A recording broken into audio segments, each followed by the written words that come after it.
हिंदुस्तान को अंग्रेजों से मुक्त कराने के लिए लाखों क्रांतिकारियों ने अपनी शहादत दी थी। इस आजाद भारत के सपने को पूरा करने के लिए आजादी के मतवालों को करीब 200 वर्ष तक अंग्रेजों से लड़ना पड़ा था।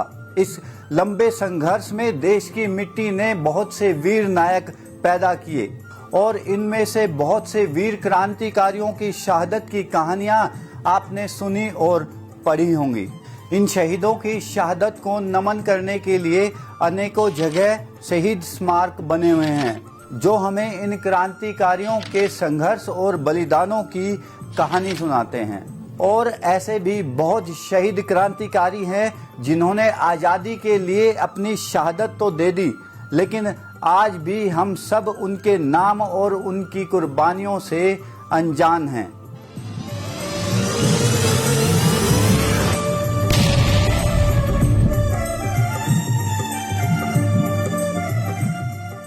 नमस्कार, मैं हूं राज सूर्यवंशी और आज सुनाऊंगा आपको इस आज़ादी के मतवाले की कड़ी में इतिहास के पन्नों में दबी एक ऐसी घटना जिसे सुनकर शायद आपकी आत्मा भी रोने लगे।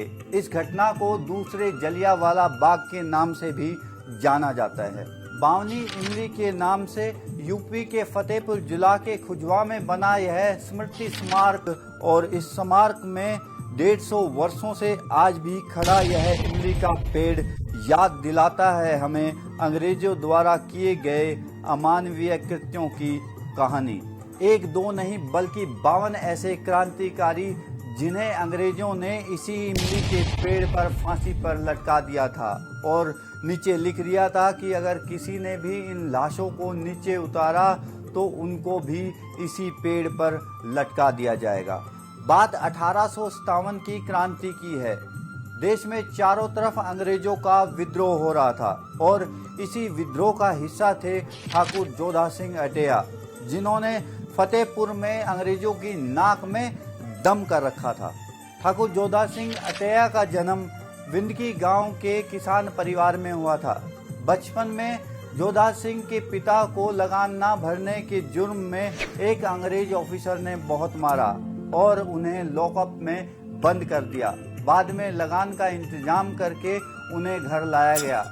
इस घटना ने बालक जोधा के मन में अंग्रेजों के प्रति घृणा भर दी। शायद इसी घटना ने जोधा सिंह को क्रांतिकारी बना दिया।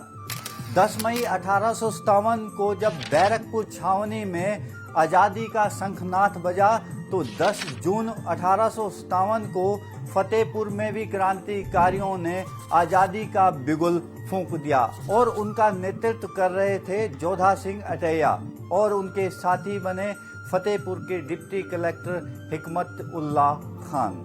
इन वीरों ने सबसे पहले फतेहपुर की कचहरी और कोषागार को अपने कब्जे में लिया। जोधा सिंह के मन में काफी समय से स्वतंत्रता की अग्नि धधक रही थी। मातृभूमि को मुक्त कराने के लिए अंग्रेजों से पांडु नदी के तट पर टक्कर ली। आमने सामने के इस संघर्ष में अंग्रेजी सेना मैदान छोड़कर भाग गई।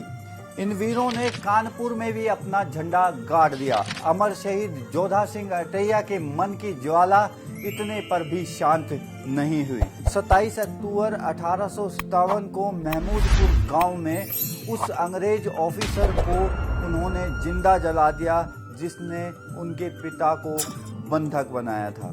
7 दिसंबर 1857 इन्होंने गंगा पार रानीपुर पुलिस स्टेशन पर हमला कर हथियार और घोड़े लूट लिए और उसके 2 दिन बाद यानी 9 दिसंबर को जहानाबाद के तहसीलदार का अपहरण कर सरकारी खजाना भी लूट लिया। जोधा सिंह जी ने अवध और बुंदेलखंड के क्रांतिकारियों को संगठित कर फतेहपुर भी अपने कब्जे में ले लिया। किसी देशद्रोही मुखबिर की सूचना पर प्रयागराज से कानपुर जा रहे कर्नल पावेल ने इस स्थान पर संगठित क्रांतिकारी दल पर हमला कर दिया, परंतु जोधा सिंह की योजना अचूक थी। उन्होंने गोरिल्ला युद्ध प्रणाली का सहारा लिया और कर्नल पावेल इस युद्ध में मारा गया। अब अंग्रेजों ने कैप्टन पील की अगुवाई में सेना की एक नई खेप फतेहपुर भेज दी, जिससे क्रांतिकारियों को काफी नुकसान हुआ, लेकिन इसके बावजूद भी जोधा सिंह अटेया का मनोबल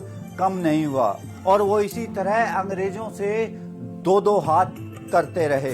पर देश का ये दुर्भाग्य रहा है, यहाँ वीरों के साथ साथ देशद्रोही भी पनपते रहे हैं।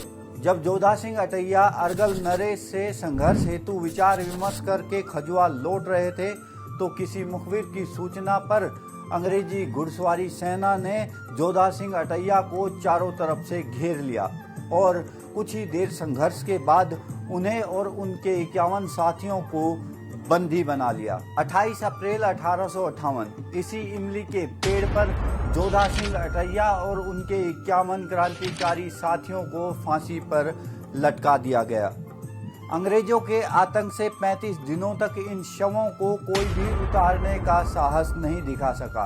35 दिनों के बाद जोधा सिंह अटैया के पुराने साथी ठाकुर महाराज सिंह अपने 900 साथियों के साथ चुपचाप रात को आए और इमली के पेड़ से सभी के शवों को उतारकर उनका अंतिम संस्कार किया।